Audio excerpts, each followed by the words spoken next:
In the incredulity zone, both fact and fiction are hidden, just beyond a wall of chaotic elements. The most recognizable patterns in the chaos lead us, via confirmation bias, to the path of least resistance, our truth, lest we wish to experience further cognitive dissonance. Okay, so to start with the incredulity zone, this is a mental state, essentially, that somebody is placed in when they receive new information. Fact and fiction are out of reach. They cannot be confirmed or observed. So it's kind of like a quantum event. Fact and fiction. So you can't determine what the truth is. Now, of course, I think it was Marshall McLuhan who said that the biggest secrets hide in plain sight due to public incredulity. People just can't even believe what they're seeing, and thus it's hidden. They just won't accept what's right in front of their faces because it is too dark, it is too uncomfortable to accept. And it is scary, and it keeps them happy, keeps us happy, when we're not being freaked out by something that it could be true. If it is true, it changes too much about our world, too much information.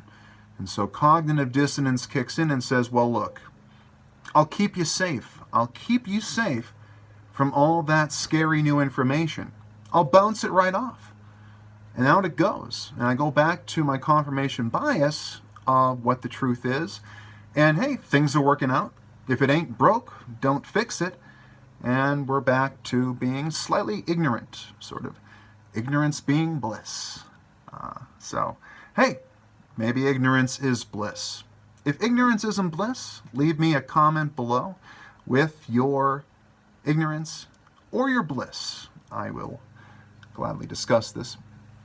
But it's those really recognizable patterns in the chaos. When we look at something, we go, oh, this is familiar. This is predictable. Those are the things we naturally latch onto, of course. And we go to the path of least resistance. Most people don't want to be fighting with reality. They want to go where it's cognitively, you're eased up. Your brain isn't having to overwork all the time. Because we have so much information coming in all the time, every day, every second, that sorting things out, the big concepts, it's nice to have our echo chamber where,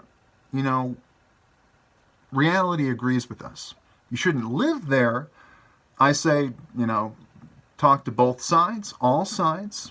Okay, don't accuse other people of both sides-ism. Both sides-ism is a good thing, okay? It's good to have an independent perspective that falls, it might fall largely in one camp or another, but you're coming to it using information from multiple angles, opposing sides. Everything has at least two sides. So you need to find the balance, I guess, as it were, and that can be our truth to some degree. Then we of course make a judgment call, and we are our own axiom. It comes down to because I say so, and that's just how our brains work, of course. But the incredulity zone is a place where media figures and those that we wish to maintain their money and power, well, they can keep you in the incredulity zone. You don't know what is true, what is false, and that's when you are most easily manipulated. And of course, also most easily divided, because you can be persuaded either way, because and you may even experience, as I often do when I'm at the bookstore, the comic book store, a sense of confusion at so many different possibilities. I don't know which book to choose. I don't know which game to play, which movie to watch, which restaurant to try. There's just so many choices.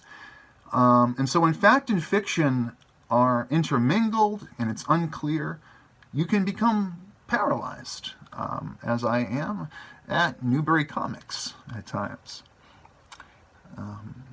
So we settle on a truth that involves the path of often least resistance.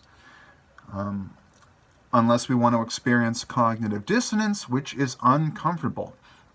Okay, even if it is a protective measure to make sure our reality remains consistent, it is somewhat uncomfortable to be living in a world of questions and negative things bouncing off of your preconceived notion.